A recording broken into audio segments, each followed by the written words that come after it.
For our first example, we can look at 0.24 multiplied by 10.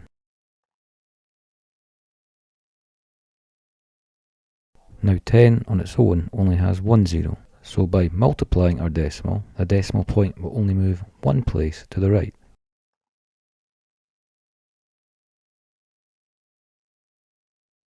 This move to the right gives us a decimal number 2.4, which is the answer to the multiplication sum.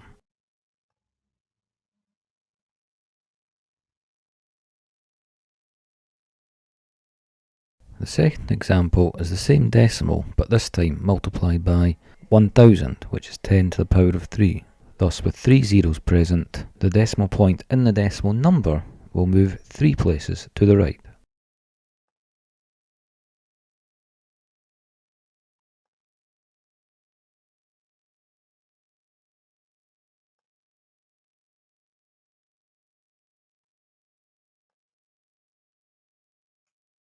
Now at this point, for the next move, there are no more digits in the original decimal number to move past. When this happens, a 0 is put in place after another move right. This completes the decimal point moving 3 places to the right and gives us the final answer of 240.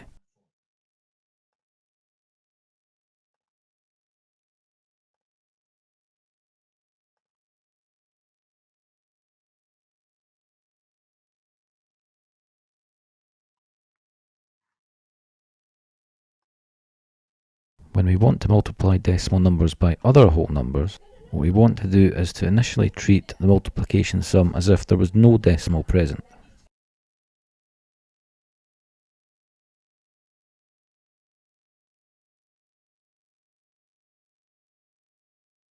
Now 4 times 2 gives us 8 and 4 times 1 gives us 4 for a result of 48.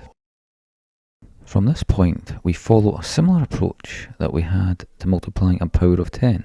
The result we get from the multiplication we write down, but with a decimal point placed on the right.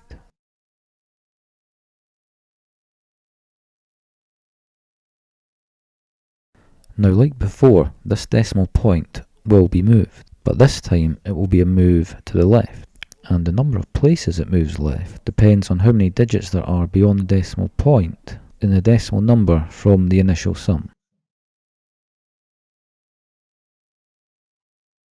Here in our initial sum, the decimal number only has one digit beyond the decimal point, thus our decimal point written by 48 will only move one place to the left to give us the final answer.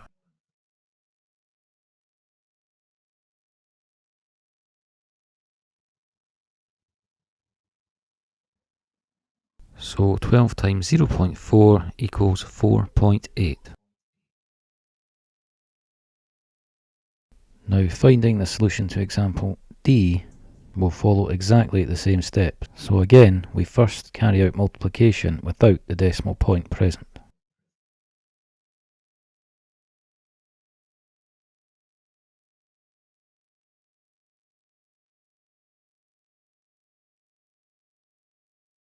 This initial multiplication gives us 646. So like before, we write this number down with a decimal point placed to the right.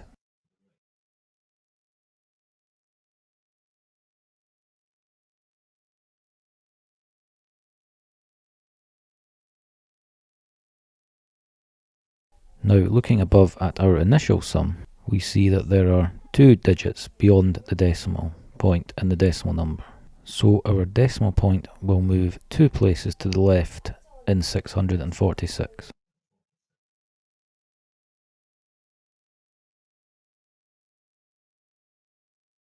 And one more move left gives us the answer.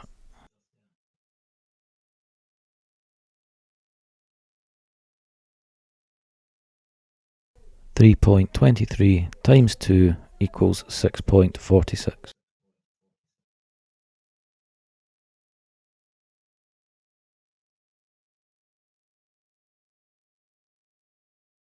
We can look at a final example to see the process in action one more time.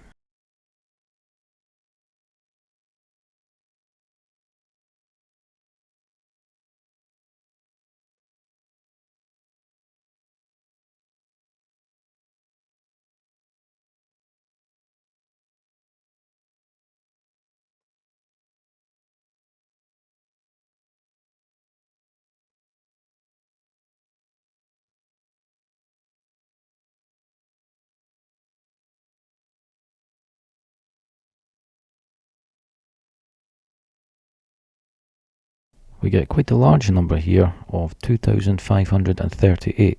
Again, we write this number down with a decimal point placed on the right.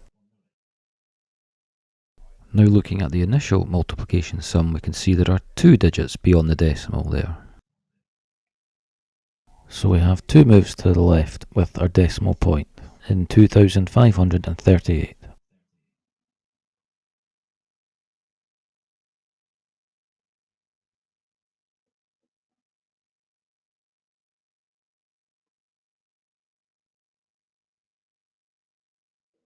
So the answer to 4.23 times 6 is 25.38.